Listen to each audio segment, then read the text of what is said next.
Hey everybody, welcome to Sparrow Day. I should actually say welcome back to Sparrow Day, because last Sunday was the July 4th holiday, and as a church we actually took it off. We said, oh man, don't be here at the church. Go celebrate and be with your family, be with your friends, enjoy the holiday together. And I never experienced a church in all my years that actually encouraged people to take a Sunday off. But that's what we did last week, and that's who we are, a part of who we are as a church. My name is David Perez, and I'm the lead minister of Sparrow Day. And Sparrow Day is such a unique church in all of the United States.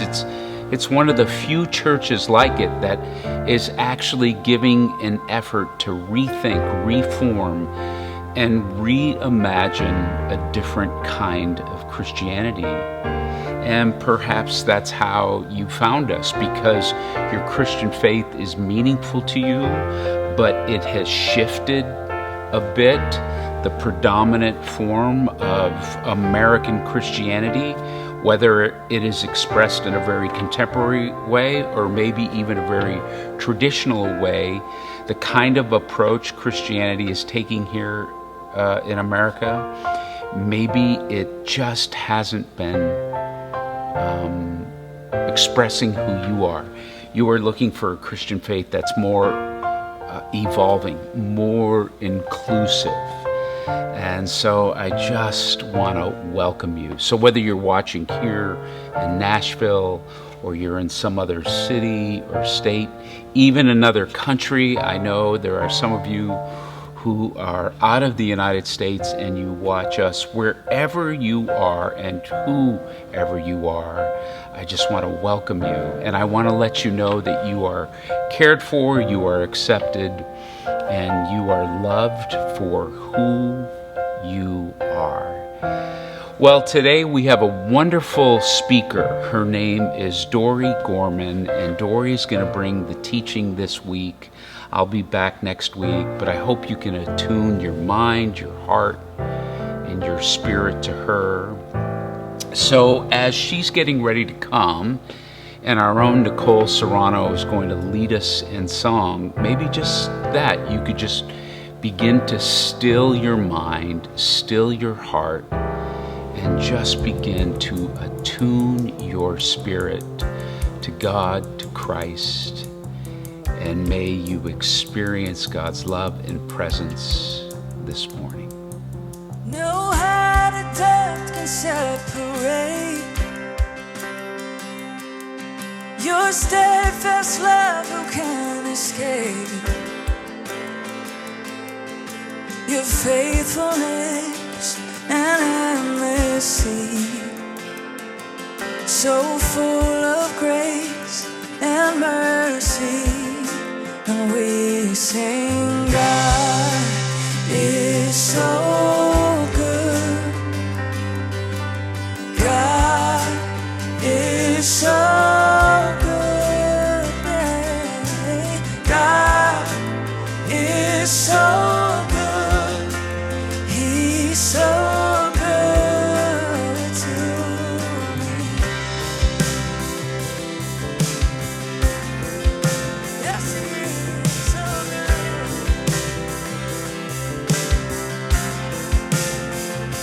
Oh, and I'm haunted by the past no more,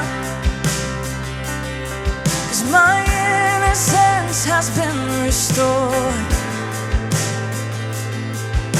Forgiveness flows from your veins, your kindness shown in all your ways, and we sing, God is so good, God is so good, yeah, God is so good, He's so good to me. There's never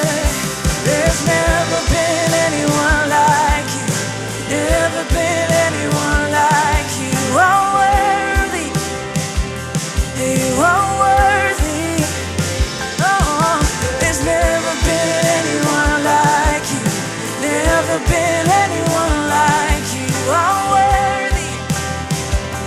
You are worthy. I see that hope is rising like the sun. Yeah.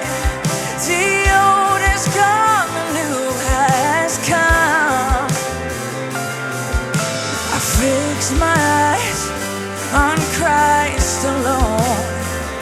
He's my rock, my shield, my cornerstone, and we say God is so good. God is so good.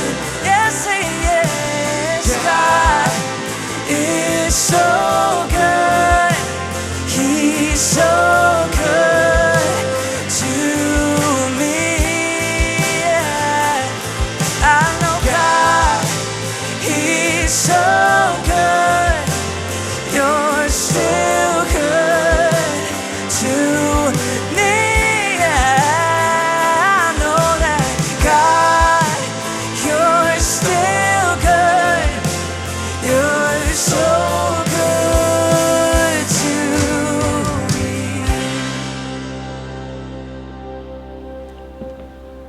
Hot pink biking shorts. I can still see them on the rack at Dillard's when I was in the 4th grade. Mom, I have got to have these shorts. Everyone has biking shorts, but I have never seen anyone with hot pink biking shorts. I know, I don't normally like pink, but Mom, these are so cool. I have to have them, please. And so begins the conversation that quickly turns into negotiation as my mother begins to defend why in our family we don't wear tight clothes, and we definitely don't wear clothes that are tight around our backside, and she's not going to purchase this for me. And then comes my part. But Mom, what if I only wear them at home? Like, that's a great idea. Then at least I could still have them. I could tell my friends, maybe every now and then if somebody spent the night, I could wear them, but they'd just be at home, right? Have you ever had any clothes you only could wear at home? Yeah, negotiations are a real thing for children.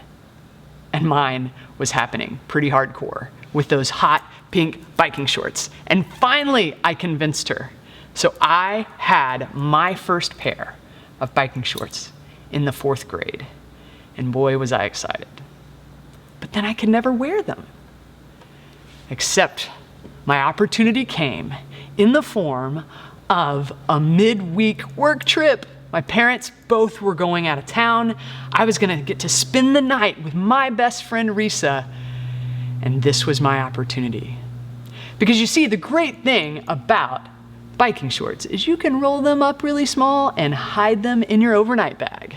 My mom will never know. Risa's been wearing biking shorts to school for months now, so her mom doesn't know my mom's rule. Perfect. And that's what we did. That morning, we got ready, running around, eating breakfast, doing all the things you do. We had stayed up a little late, so we were running a little late. We get to school, and I am wearing a pristine, oversized, hypercolor t-shirt and hot pink biking shorts, and I'm already starting to get looked at. I'm getting noticed. People are seeing, and I am feeling so cool. Until a little bit later in the day, when I went to the restroom, and my friend Risa went with me, as we sometimes do, and I'm washing my hands, and I'll never forget hearing her, that sigh. And I looked and I said, "What?" And she said, "Turn around, look in the mirror." And I slowly turned around to find, written across my backside, the word Tuesday. Now, if you've never been introduced to underwear that has the days of the week on them, they're not intended to be worn with biking shorts that stretch and are a little see-through. I wasn't taught to wear a larger shirt because I wasn't supposed to wear these shorts in public. And so there I am, hiding in the bathroom as long as I possibly can and trying to pull my cool hypercolor t-shirt down to cover up the embarrassment that it was Tuesday for all to see. My brain started even thinking through the looks that I had gotten and realizing it wasn't the looks that I had hoped. It was people noticing and reading and not knowing how to tell me. But Risa was a good friend. She quickly got a jacket, and Joey Lawrence style, I tied that around my waist and wore it the rest of the day. But what I wanted to do more than anything else in that moment was to hide and to cover. It's what we do. That is my first memory of hiding and covering. We hide when we feel afraid, and we cover when we feel ashamed. And I definitely felt both. I hid and I covered. It's what we do. And it's in all of our stories. And I think it's in all of our stories because it's in one of the first stories. So I want to invite you today, we're going to look into the book of Genesis. Now, this is the very beginning of what's the Hebrew Bible, or some call the Old Testament. And anytime we're going to approach a text from the Bible in this day and age and in this part of the country, I think it is important to say, relax, it's okay. I know the Bible, for some of us, a lot of us, can stir up a lot of different feelings, a lot of different thoughts. But this story today, my challenge for us is to hear it with different sets of ears and to read it with different sets of eyes. We're going to be looking at Genesis 3, so just that third chapter at the very beginning. Now, my whole life, I was taught that this is the story of the fall, of humanity's fall from grace, fall from goodness. This is the story of original sin. This is when everything went wrong. And this is why everything is wrong with humanity and why we're so bad and depraved. But today, I want us to think about this story in a different way. One of the ways we can think about it differently is to not approach this as a science book. That would have never been the understanding in the ancient Near Eastern world. Matter of fact, these first few chapters were meant to be poetry, and they were meant to be read as such. And so those original listeners wouldn't have been thinking, did it actually happen in 7 days? Was the earth created? Or, how exactly were the stars formed? They wouldn't have thought with those how types of scientific minds. They instead approached these types of stories with the question of, what does it mean? What does the story mean? Don't get distracted by how did it happen, or if it happened, or when it happened. But what does it mean for our lives, and how might it affect our flourishing in this world today? And so we get to the story. Instead of beginning with hot pink biking shorts, this story begins with the fruit of the tree. And there it is, not on a rack at Dillard's, but hanging from a tree. And in Genesis 3, verse 6, it begins, when the woman saw that the fruit of the tree was good for food and pleasing to the eye and also desirable for gaining wisdom, she took some and ate it. She also gave some to her husband who was with her, and he ate it. Then the eyes of both of them were opened, and they realized they were naked. So they sewed fig leaves together, as you do, and made coverings for themselves. Then the man and his wife heard the sound of the Lord God as he was walking in the garden at the cool of the day, and they hid from the Lord God among the trees of the garden. But the Lord God called to the man, "Where are you?" And the man answered, "I heard you in the garden, and I was afraid because I was naked, so I hid." So much time and energy has been put into the decision of Eve to eat of that fruit and then to share it with her husband, and often really told in this way that she made him do it, and he kind of gave that excuse as well. So much has been put on the decision that they made, and that choice, and that moment being what set all of us up for more and more moments of bad choices throughout our lives. And maybe that's a story for another sermon, but not for us today. If you look closely and if you look through the lens of poetry and go, what does this mean? What happened when they ate of the fruit of the knowledge of good and evil? They began, first off, to cover. And they sewed fig leaves together. Again, how? I don't know. Did they find needle and thread? I don't know the how. But what's the meaning? They covered up. I covered up too. We all do. And so begins the origin story of shame. Shame enters the story of the first humans in their covering. What else did they do? They hid. They hid. They knew, presumably, God walked with them in the garden frequently, and they knew God would be coming in the cool of the day, and so they hid. We hide when we're afraid. And so begins the origin story of fear. Fear and shame enter into the stories of the first humans. And they've entered into our stories too. They hid and they covered. It's what we do. And it's in so many stories throughout the Bible and throughout our lives. Matter of fact, I've been reading some recently in John, and I really like the book of John. You kind of fast forward into the New Testament, and he talks about the life of Jesus. But I really like John because John is very poetic too. And John even starts his book in the beginning, just like we see in Genesis, in the beginning. And it's written with all these metaphors, and so it's rich with symbolism, and it begs the question, what does this mean? And we get to ask that question too.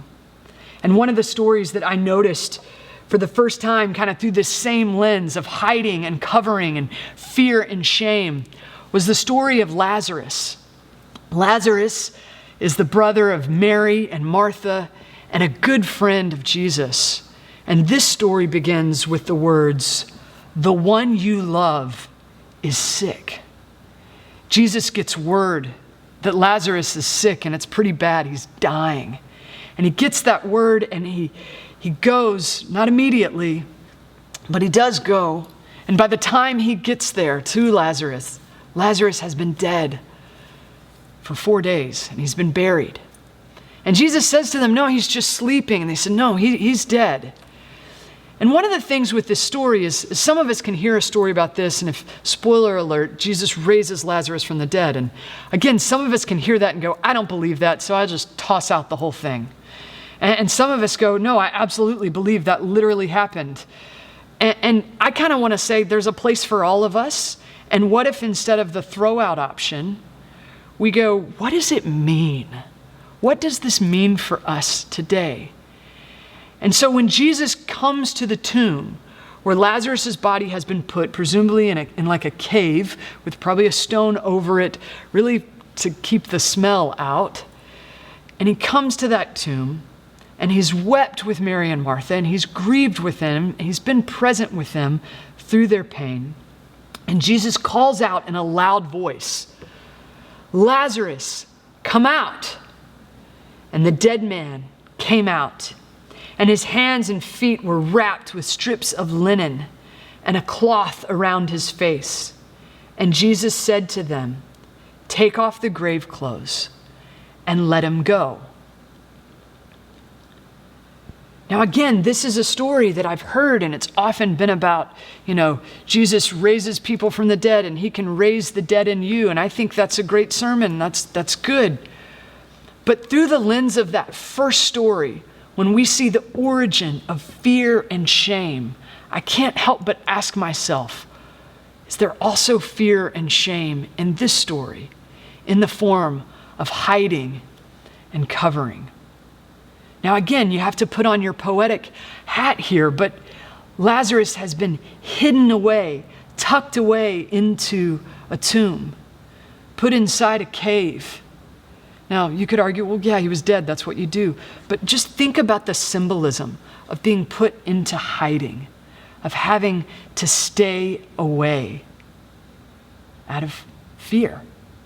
Lazarus might not be afraid, but maybe the people are, even of ghosts or what could happen. So we have to hide away Lazarus's body. And then we see that he's wrapped in these clothes. And I can't help but just thinking of the symbolism of shame.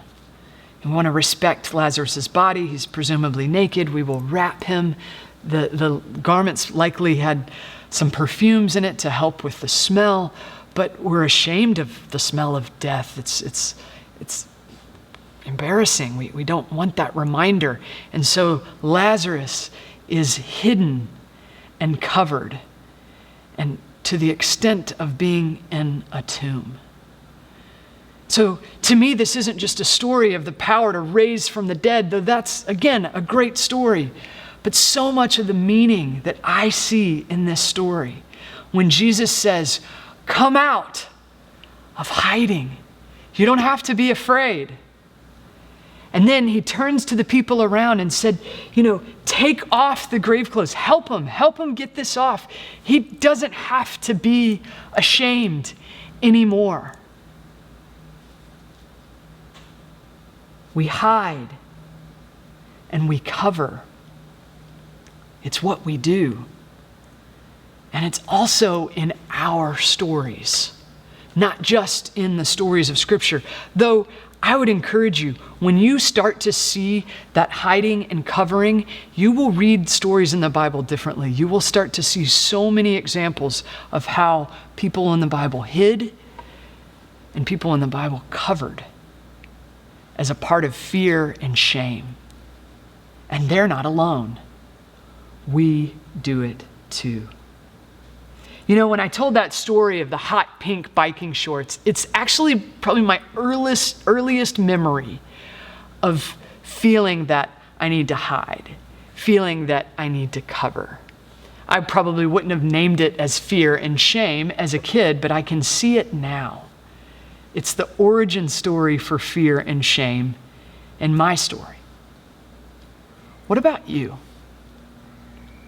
What's your origin story?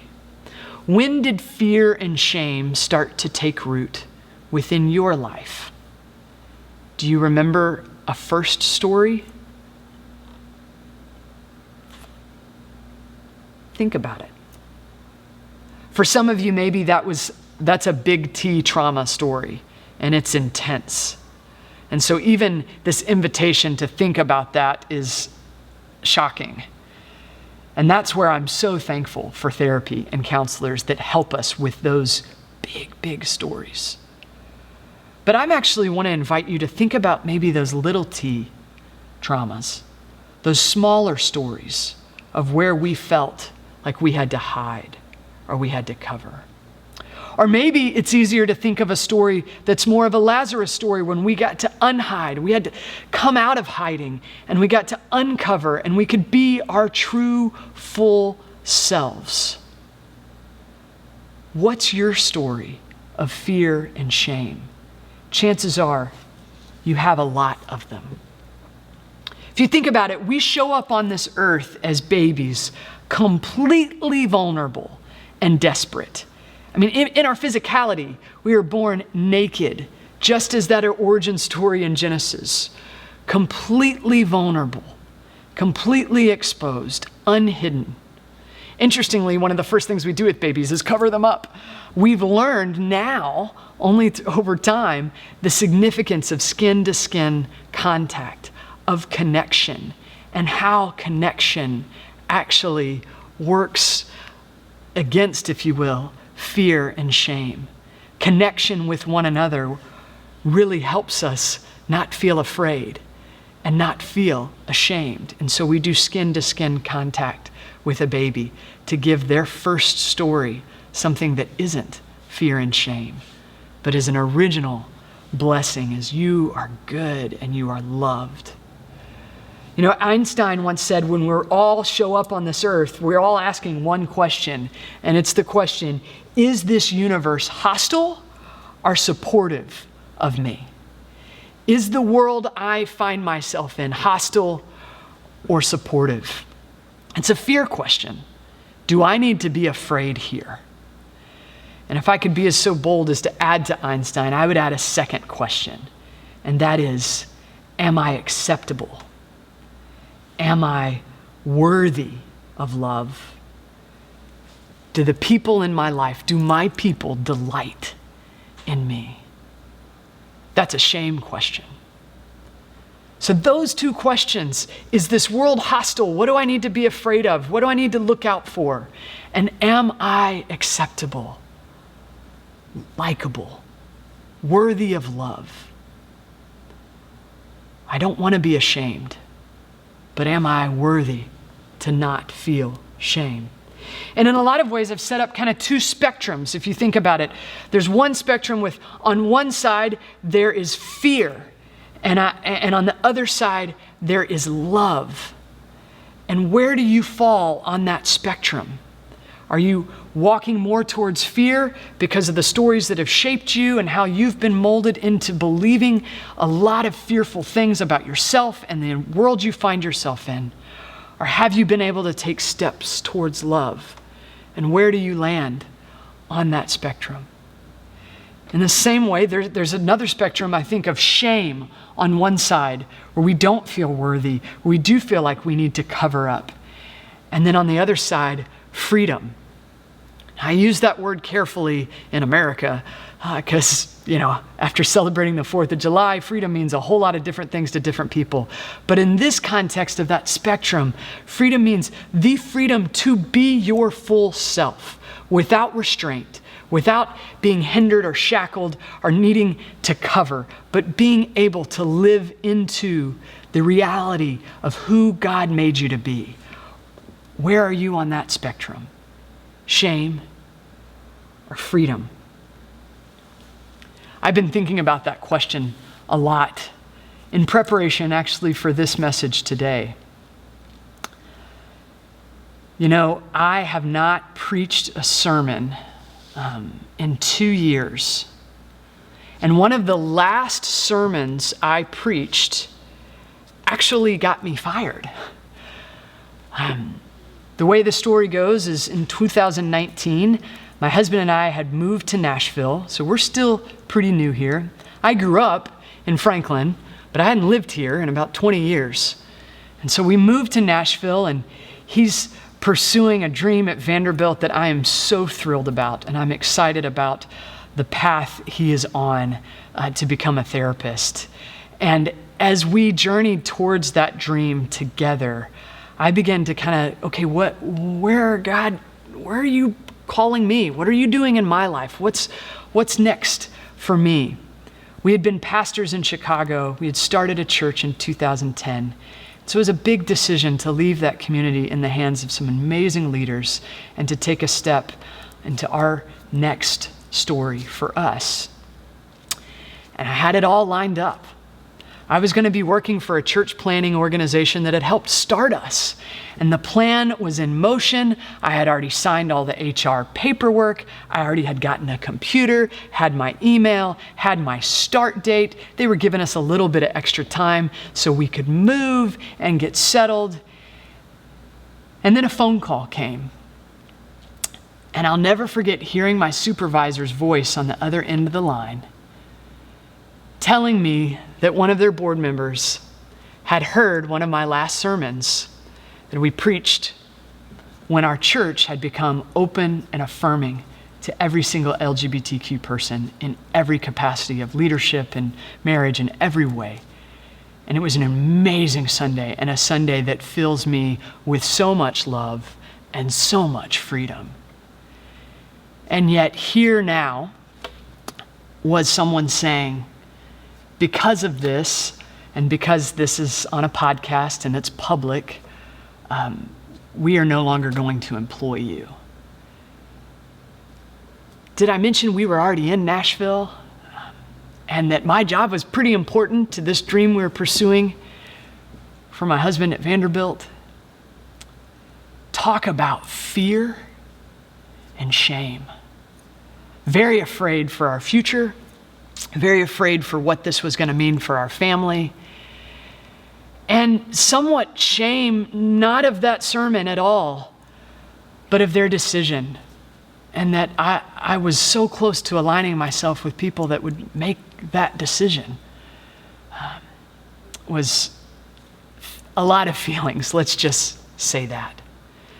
And so today, I get this opportunity to face my own fears by sharing with you and to confront my own shame by being here and by introducing you to some of these passages that have really impacted my view of myself and of the world we find ourselves in. So what does all of this mean for your story? You know, one of the things we say here at Sparrow Day is this is a place where your story finds a home. I ended up finding a job at the YMCA, and I love what I get to do every day. And I'll never forget my first day of work. There was a whiteboard in my office, and I took a Sharpie, and I wrote up at the top one of my favorite quotes. And it says, "You have nothing to prove, nothing to protect. You are who you are, and that is enough." You have nothing to prove. Shame. You have nothing to protect. Fear. You are who you are, and that is enough. Nothing to hide, nothing to cover. And every day, it's still on my whiteboard. I need to remind myself that. In that small way, my story is finding a home.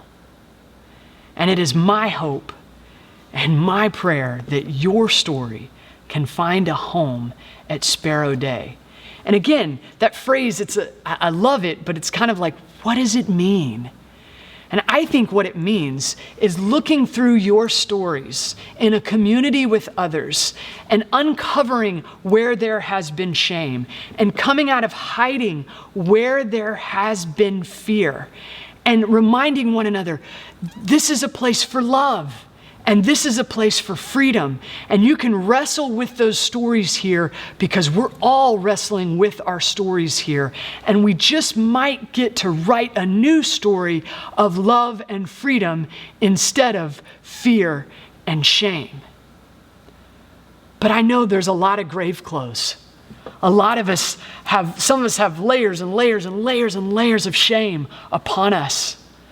Some of us have been in hiding for so long, it's like our eyes have gotten used to the dark, and the idea of light is threatening, and we're even afraid of that. What if you could begin with a community of people? It could be at a barbecue at somebody's house. It could be even watching one of the movies on the lawn. It could be here on a Sunday morning. It could be in so many different ways, even by watching online, that your story can begin to find a home. And it's a home that's planted in love and freedom instead of fear and shame. And one of the things I loved about Lazarus is his name means God is my help, the one who God helps. And in that story where Jesus first says, "Come out, Lazarus, come out," God is helping him come out of fear. But then Lazarus needs extra help. He needs people. He needs us to be the hands and feet of Christ in that moment to help take off the shame. God wants to be your help too, to bring you out of fear, to help uncover you from shame. And when you can do that, your story can find a home.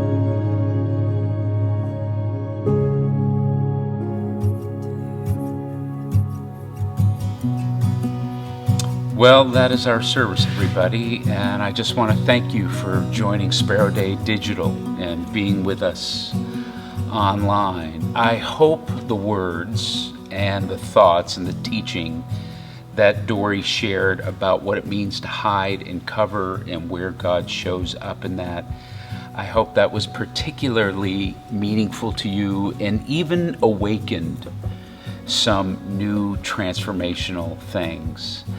I'll be back next week teaching right from here, and I'm just continuing in my series about if faith had a brain, and I'm just continuing to talk about what it means to have a mind that intersects with an intelligent form of Christianity, and I'll be talking about that next week. Also, before we go, I just want to say thank you to all of you who are giving and making Sparrow Day possible.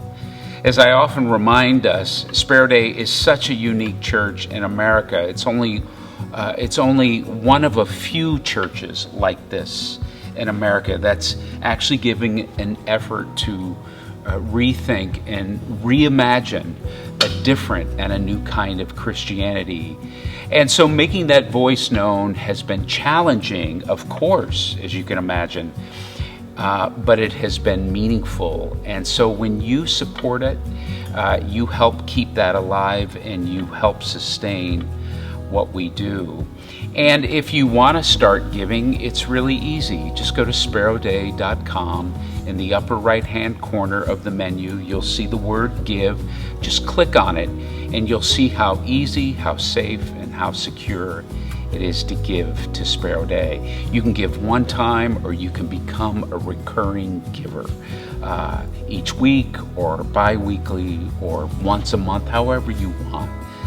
But for those of you who are giving, thank you. And for those of you who are touched some way about the voice of, with the voice of Sparrow Day, if you feel so led to join our donation team, that would mean a lot in sustaining who we are. Okay? Well, I will be back next week, and we will see you then. Peace.